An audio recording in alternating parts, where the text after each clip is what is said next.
মোহাম্মদ মানে কি জানেন? মোহাম্মদ মানে কি? প্রশংসিত। এই কারণে মুহাম্মদ সাল্লাল্লাহু আলাইহি ওয়াসাল্লামকে মক্কার লোকেরা গালি দিয়েও শান্তি পেত না।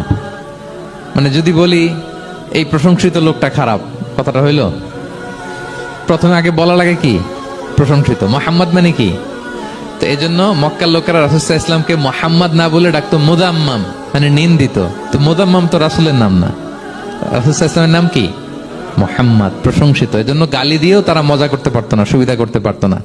গালি দিলেও আগে প্রশংসা করে নেওয়া লাগতো। প্রথমে বলতো মোহাম্মদ পাগল, এরকম বলতো নাউযুবিল্লাহ। তার মানে প্রশংসিত লোকটা পাগল হইলো, এটা গালি হয়েছে? ঘুরে ফিরে তো প্রশংসাই হয়ে গেল। তো আল্লাহর হাবিব সাল্লাল্লাহু আলাইহি ওয়াসাল্লাম লিওয়াউল হামদ, প্রশংসার ফ্ল্যাগ নিয়ে বিশাল উম্মতকে নিয়ে জান্নাতে অভিমুখে যাবেন এবং জান্নাতের দরজায় হি উইল বি দা প্রথম নক করবেন, প্রথম নক করবেন উনি। তখন জান্নাতের রক্ষী ফেরেশতা বলবে মান আনতা, কে? আল্লাহ হাবিব সাল্লাল্লাহু আলাইহি ওয়াসাল্লাম বলবেন আনা মুহাম্মদ, আমি মুহাম্মদ। তো ফেরেশতা বলবে আমরা দাঁড়ায় আছি এজন্য আল্লাহ বলে দিয়েছেন মুহাম্মাদের আগে কাউকে যেন এন্ট্রি দেয়া না হয়।